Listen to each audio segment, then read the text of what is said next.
Good morning, dear children. Let's start the new lesson, gravitation. Okay, here the lesson is gravitation. In the last two chapters, we have actually learned the motion of objects and the force as the cause of motion. Okay, we have learned that a force is needed to change the speed of an object or the direction of motion of an object. And we also observe that when an object is dropped from certain height, it falls towards Earth. Also we know that the planets that moves around the sun and also the moon that revolves around the Earth.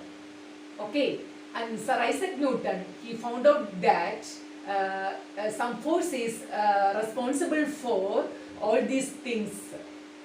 That is the movement of for the movement of objects towards Earth, also the for the revolution of planets around the sun, and also the movement of for the movement of moon around the Earth. Some force is needed for all these things, and also a same force is responsible for all these things. Okay, and Sir Isaac Newton termed that force as gravitational force.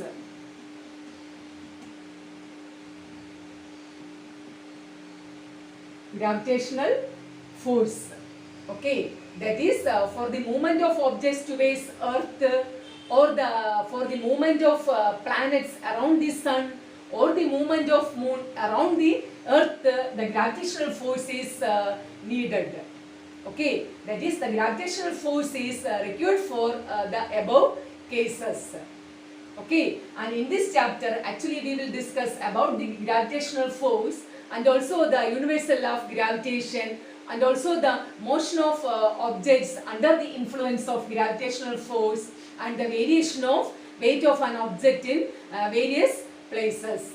Okay. Also we heard about the story behind the invention of this gravitational force by Sir Isaac Newton. Actually it is said that once Sir Isaac Newton was sitting in a garden under an apple tree. Okay, accidentally an apple fell from the tree on him. And he thought about it and concluded that an apple had fallen because of the gravitational force of attraction of Earth. Okay, and similarly when we drop a ball from a certain height, it falls towards Earth. That means Earth attracts the ball towards its center. Okay, and actually this force, okay, and this force exerted by the Earth, that is actually the gravitational force of Earth. Simply we call it as gravity. Okay, that is the gravitational force exerted by Earth, that is actually called the gravity. So actually Newton concluded that Earth attracts all the objects towards its center. Okay, Earth attracts all the objects towards its center, and that force of attraction is called the gravity. Okay, the gravitational force exerted by Earth, that is called the gravity. Listen it. What is gravity? The gravitational force exerted by Earth, that is actually called the gravity. Also Newton thought that if Earth can attract an apple, the apple is attracted towards Earth, can it not attract the moon? Okay, is the force is same in both cases? Also he concluded that same force is responsible in both cases.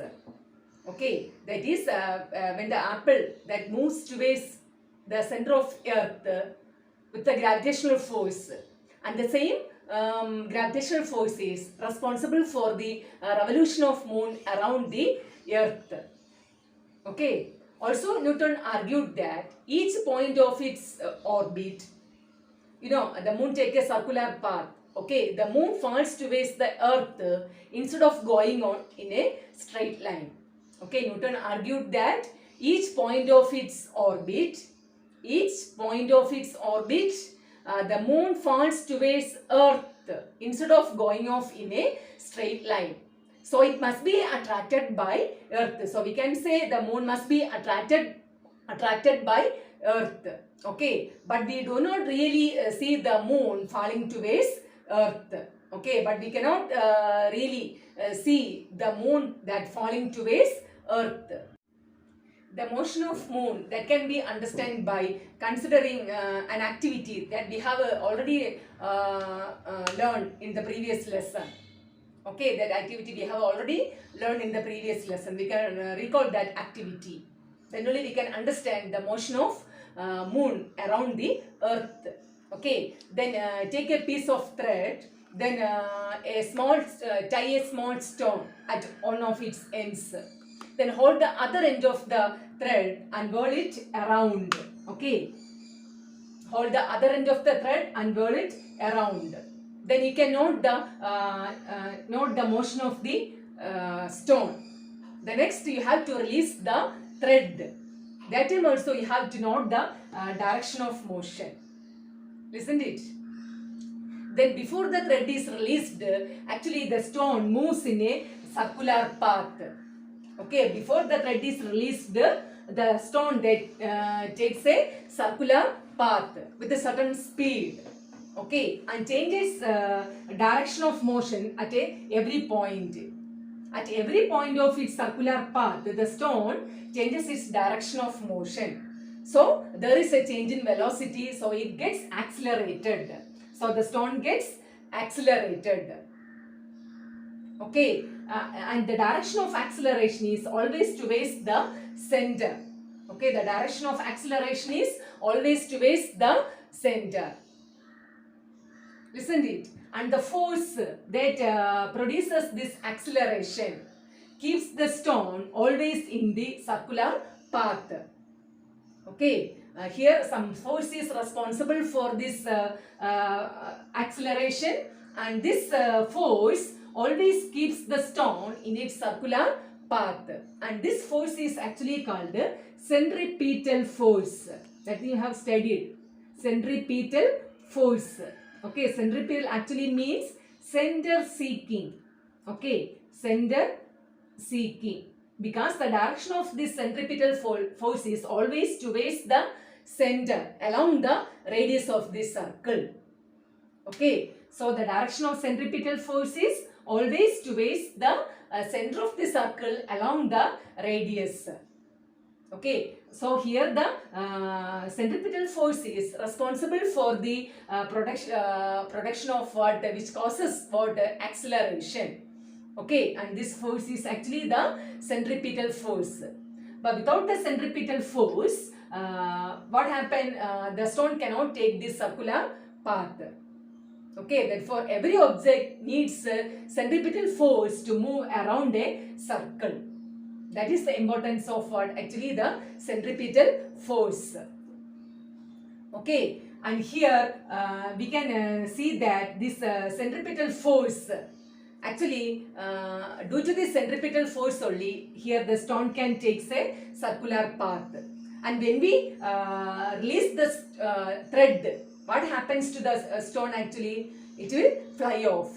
Okay, when we release the thread, the stone does not get enough centripetal force, so it fly off.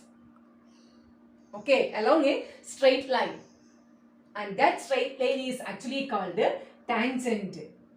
Okay, this also we have already learned. Okay, that is when we release the thread, the stone will fly off along the tangent of the circle.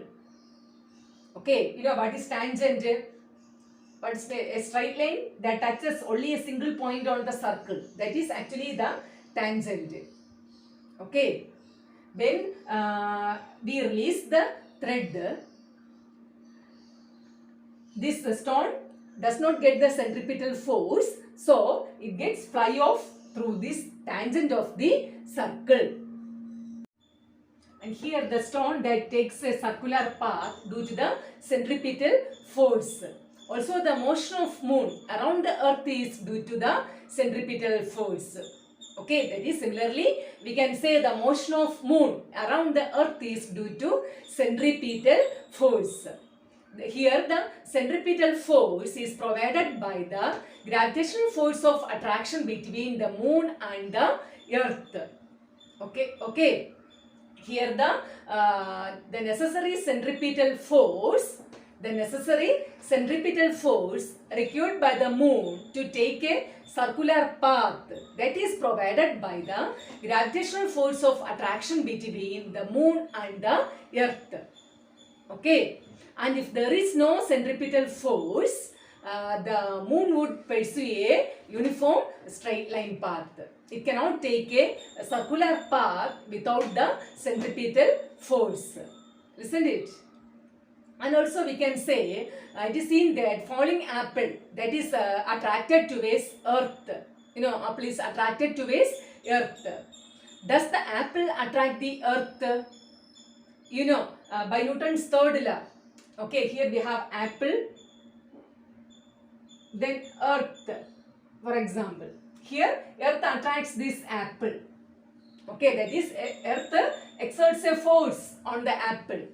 Then by Newton's second law, the apple also exerts equal and opposite force upon earth. Okay, then do you think is there any movement of earth towards apple? This can be understood by considering Newton's second law. What is Newton's second law? We have the equation for force F is equal to ma by Newton's second law. Okay, then here we can have acceleration is equal to F by m. Acceleration is actually F by m. That is, the acceleration is inversely proportional to mass. Okay, acceleration is inversely proportional to mass. That is, as mass increases, what happens to the acceleration? It going on decreasing. When mass increases, the acceleration is decreasing. And when we consider apple, when we compare the mass of apple and the earth, it is the mass of apple is actually negligible. So its acceleration is very large. So we can we can see the movement of apple towards earth. But when we consider about the earth, can you imagine the mass of earth? That much huge mass. Okay, so the acceleration produced is very, very, very small. Okay, so we cannot actually see the movement of earth towards apple. So, okay, so we cannot see the movement of earth towards apple. Okay, and by Newton's third law, actually, apple does attract the earth. And due to the heavy mass of earth, we cannot see the movement of earth towards apple. Okay. Also, the gravitational force that exists between sun and earth. The gravitational force that exists between sun and earth. Okay, it is due to the gravitational force that earth revolves around the sun. Okay, it is due to the gravitational force that earth revolves around the sun. Okay, so we can say the Newton concluded that not only the sun attracts the planet, there is gravitational force between the sun and planets. Okay, that is why due to this gravitational force, the planets can revolve around the sun. Isn't it? Also, there is a force of gravitation between the moon and earth. Okay, that is why the moon can take a circular path around the earth.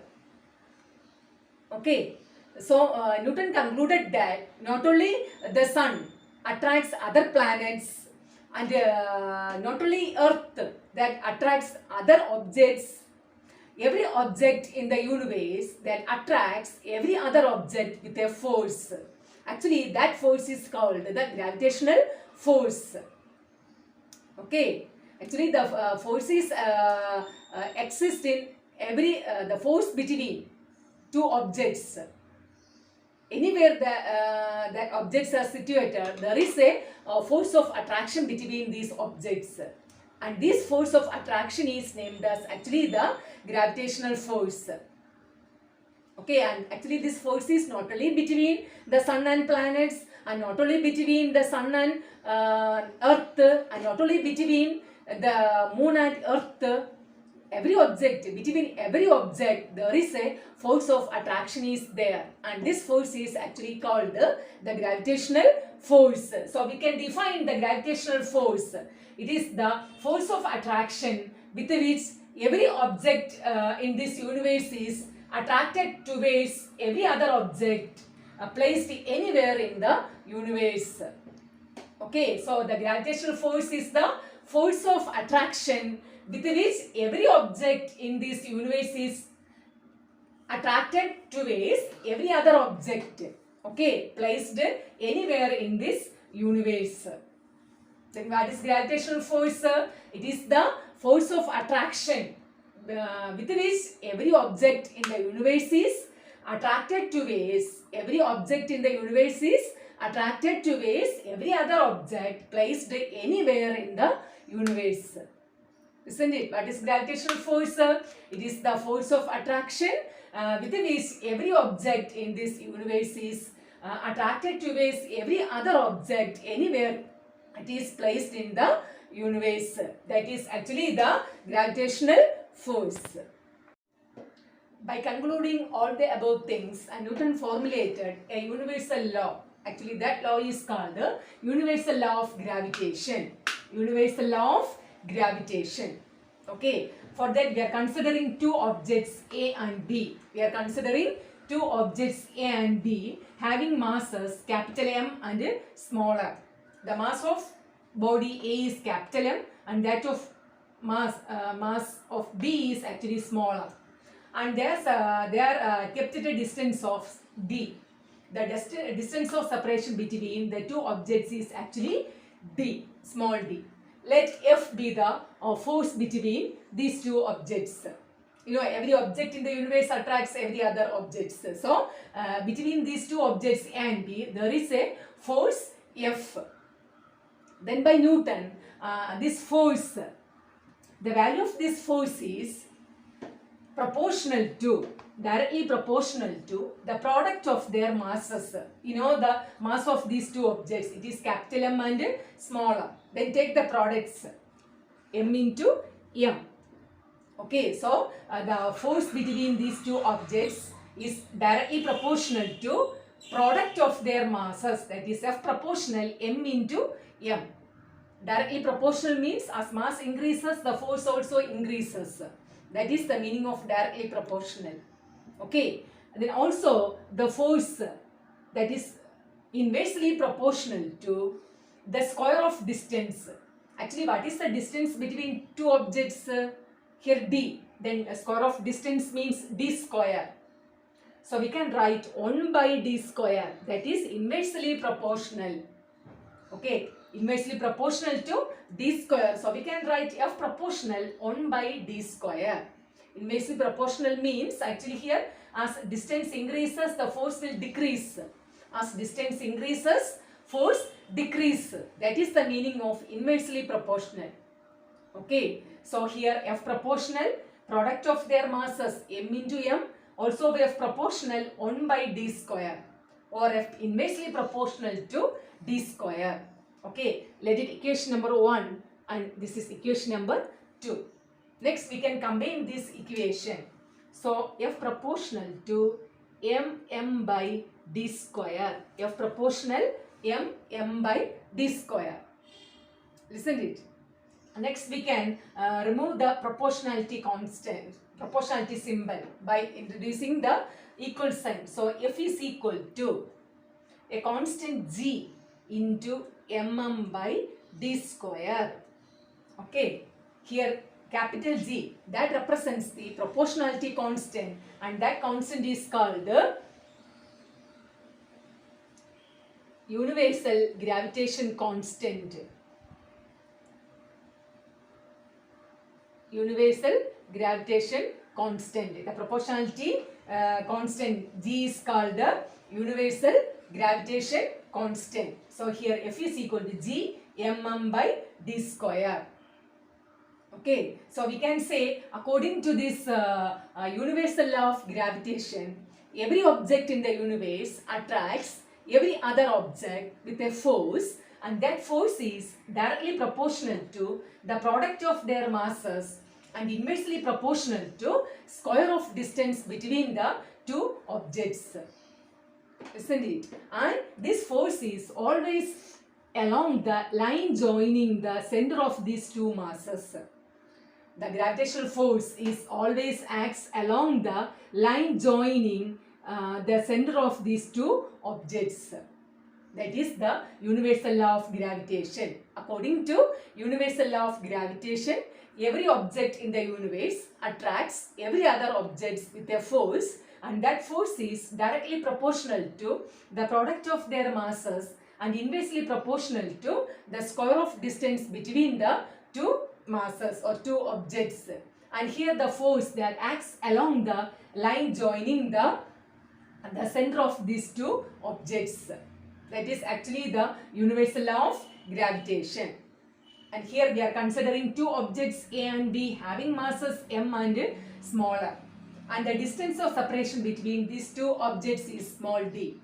Let F be the force between these two objects A and B. Then by universal law of gravitation we can write F proportional m into m. That is, the force is directly proportional to the product of their masses, F proportional m, and it is inversely proportional to square of distance between these two objects. So we can write F proportional 1 by d square. Let equation 1 and this is equation 2. And here we can combine these two equations as F proportional mm by d square, or F is equal to a constant g, mm by d square. Actually, where g is the proportionality constant, which is called the universal gravitation constant. Universal gravitation constant. Next, we can cross multiplying this equation as Fd square is equal to gmm. Fd square is equal to gmm. From this, we can write capital G, universal gravitation constant, as Fd square divided by m. Okay, Fd square divided by m. Listen to it. Here we cross multiplying like this. Fd square equal to gmm. From this capital G, that is equal to Fd square divided by m. That is the equation for what? Gravitational constant. And the SI unit of this gravitational constant that can be obtained by substituting the units for force, distance and mass. Okay, you know the unit of force. What is the unit of force actually? It is Newton. Okay, then you know the unit of distance. What is the unit of distance? Okay, meter. Here actually distance square. So its unit is Newton meter square by unit of mass actually kilogram. Here two masses are there. So kilogram in kilogram, that is kilogram square. Okay, this thing can be written as Newton meter square per kilogram square. Okay, Newton meter square per kilogram square, or Newton meter square kilogram raised to minus 2. Both are correct. Okay, Newton meter square per kilogram square or Newton meter square kilogram raised to minus 2. That is actually the unit of gravitational constant. And here on scientist Henry Cavendish, he experimentally found out the value of G by using sensitive balance.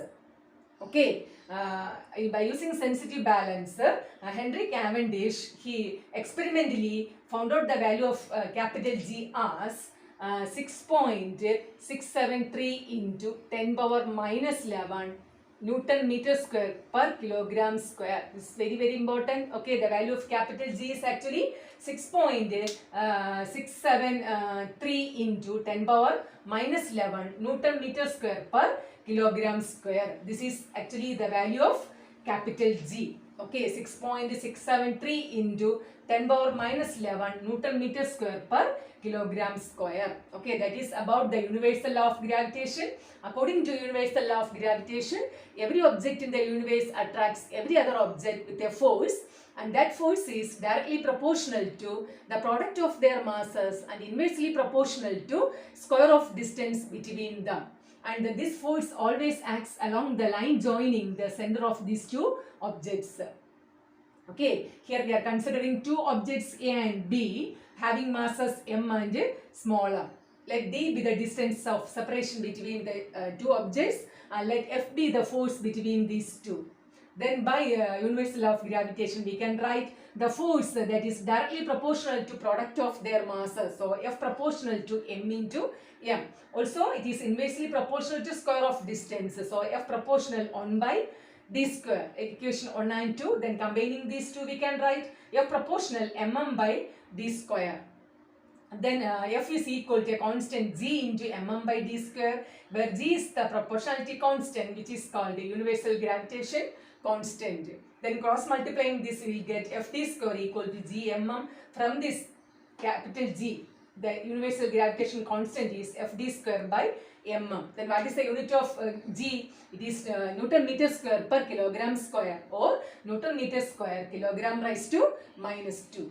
Okay, then what is the value of capital G? Actually, it is 6.673 into 10 power minus 11 Newton meter square per kilogram square. Okay. Every object in the universe, that is, according to universal law of gravitation, every object in the universe attracts every other object with a force which is proportional to the product of their masses and inversely proportional to the square of distance between them. And this force is along the line joining the centers of two objects. Listen to it. According to universal law of gravitation, every object in the universe attracts every other object with a force which is proportional to the product of their masses and inversely proportional to the square of distance between them. And this force is along the line joining the centers of two objects. Okay. Next, what are the importance of this universal law of gravitation? Okay, what are the importance of this universal law of gravitation? Actually, the universal law of gravitation that successfully explains several phenomena. Okay, let's see one by one. First, it is the force that binds us to the earth. Okay, actually the force that binds us to earth, that is the gravitational force. Then the motion of moon around the earth, that is also due to this gravitational force. Also the motion of planets around the sun, that is also due to gravitational force. And it is due to the gravitational force between the moon and sun that leads to the formation of tides. Actually, these are the significance or the importance of this universal law of gravitation. Okay, that is actually, it is the first one is, it is the gravitational force that binds us to earth. Okay, and second is the motion of moon around the earth is due to the gravitational force, and it is due to the gravitational force the planets can move around the sun. And also the formation of tides are due to the gravitational force between moon and the earth. These are the importance of universal law of gravitation. Okay children, that is the end of today's class. Study well. Thank you children.